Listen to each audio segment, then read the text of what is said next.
The chapel was heavy with silence, the air thick with the scent of lilies. Black-clad mourners whispered among themselves, their voices low, respectful, cautious.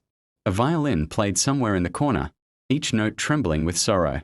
At the very front, a polished mahogany casket rested beneath a canopy of white roses. Inside lay Isabel Whitmore, beloved wife of billionaire Richard Whitmore, at least. That was what everyone believed. And then the doors creaked open. A woman in a plain, wrinkled maid's uniform stepped hesitantly inside. Her name was Maya Williams. She looked so out of place. Among the wealthy guests in there, designer suits and pearls. Heads turned sharply toward her. Whispers rippled. That's the maid.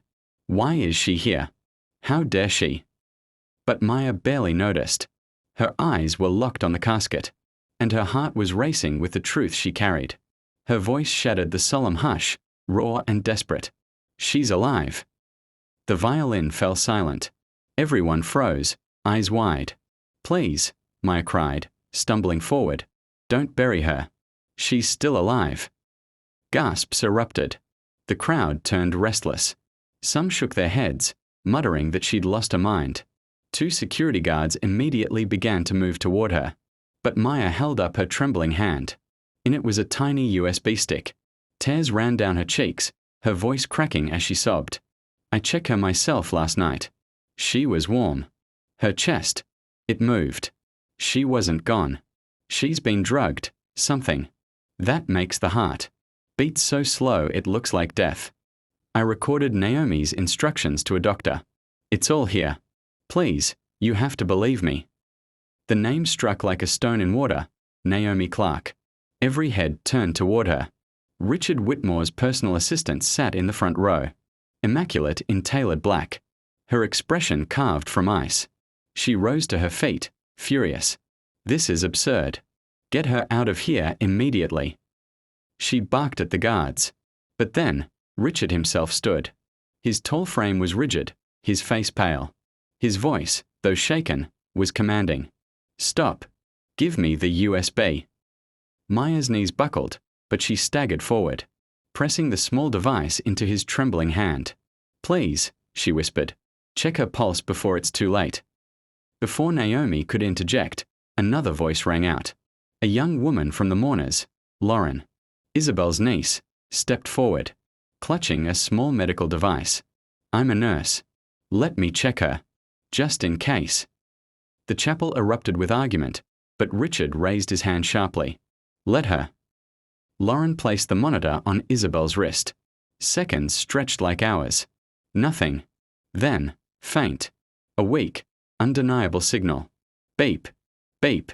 The sound filled the chapel, louder than thunder in the silence. She has a pulse, Lauren whispered, her eyes wide. Then, louder, shaking with disbelief and relief. She's alive. Chaos exploded. Gasps, shouts, cries of outrage. Richard staggered back as though struck, his face drained of color. Naomi's composure cracked, her eyes darting like a cornered animal. Outside, sirens wailed as an ambulance tore through the quiet street. Drawing closer, Maya collapsed onto her knees, sobbing uncontrollably. I told you she was alive.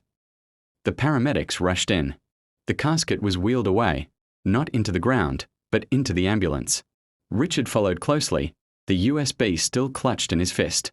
He looked back once at the stunned chapel, his eyes glistening, his jaw trembling with rage. Whoever did this will answer for it, he said, his voice sharp as steel. And then he was gone, climbing into the ambulance beside his wife. Hours later, the steady beeping of heart monitors filled a private hospital room. Afternoon sunlight streamed through half-drawn blinds, painting everything gold, the stainless steel rails, the white sheets. The pale hand of Isabel Whitmore as her breathing grew steadier. Richard sat at her bedside, exhausted, his tie loosened, his face drawn. The USB lay on the table beside him. His hand never strayed far from it, as if letting it go would mean losing everything again. Finally, he looked up when the door opened. Maya stepped hesitantly inside. Her uniform wrinkled, her eyes red.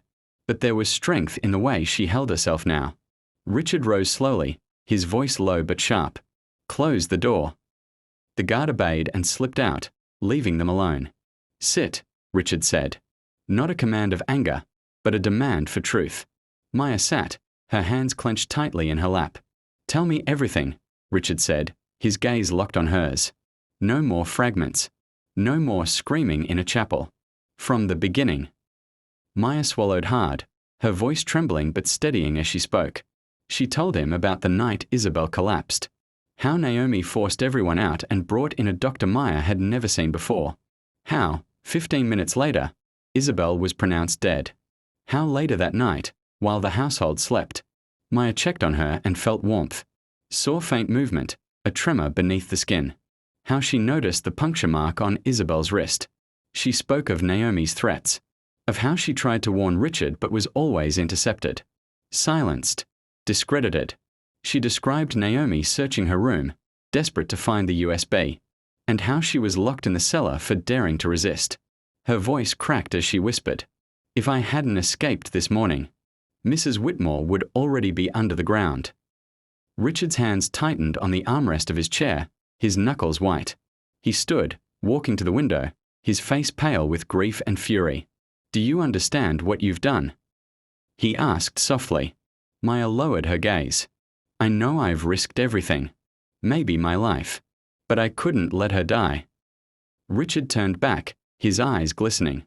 Slowly, he nodded. "You may have just saved my wife's life. And mine, too. Because if she had died like that..." His voice broke, and he could not finish. From the bed, Isabel shifted faintly. A weak sigh escaped her lips. Richard was at her side instantly, clutching her hand. "I'm here, Izzy. I'm here." Her fingers twitched in his. Maya rose, uncertain. "Should I go?" "No," Richard said firmly. He looked back at her, his expression softening. "You stay. When she wakes up, she will know who saved her." His gaze hardened then, falling on the USB again. "Naomi did this," he whispered. "She tried to steal everything. My wife, my family, my trust. She will answer for it. I swear it." At the Whitmore estate, Naomi Clark sat alone in her office. The curtains were drawn, the room dim. Her laptop glowed with encrypted files. Her reflection in the dark window looked nothing like the polished, controlled woman she showed the world. She had underestimated the Maid. That mistake would not happen again. But Richard was already 3 steps ahead. He had set his investigators on Naomi's trail. The evidence poured in, offshore accounts, wire transfers, a disgraced doctor named Evan Dale. And when Richard finally tracked Dale down to a shabby clinic 2 counties away, the truth came spilling out. The man tried to run. Richard caught him by the collar, fury lending him strength. He slammed him against the wall. "You helped her bury my wife alive. Why?" Dr. Evan Dale, trembling, confessed. Naomi had told him Isabel was dying, that it was a mercy, that she wanted out of the public eye. She paid him $200,000 to use a paralytic drug that mimicked death. Dale's excuses faltered under Richard's searing glare. "You didn't care," Richard growled. "You just took the money." Dale shook his head desperately. "I can help you. Naomi kept vials in her office, burner phones, records. I can show you everything." Richard released him, his expression cold as stone. "You'll do more than show me. You'll testify. Because Naomi Clark is finished." Back at the hospital, Isabel's condition slowly improved. Color returned to her cheeks, her breathing steadied. Maya never left her side. Richard joined her one morning in the quiet hospital cafe. No longer in his suit but in a sweater and jeans. He looked like a man torn between grief and vengeance. "You're not just staff anymore," he told Maya, his voice thick with emotion. "You're family now. You saved her. And Naomi." His jaw clenched. "Naomi will pay for what she's done." Maya lowered her eyes, tears brimming. Relief washed over her, but fear lingered still. She knew Naomi Clark would not go down quietly. Evil rarely did. But for now, as Richard returned to his wife's bedside and Isabel stirred, the steady heartbeat monitor filled the room with a rhythm of hope. The nightmare was not over, but life had won its first battle. And in that moment, Maya realized the truth she had fought for was finally beginning to breathe.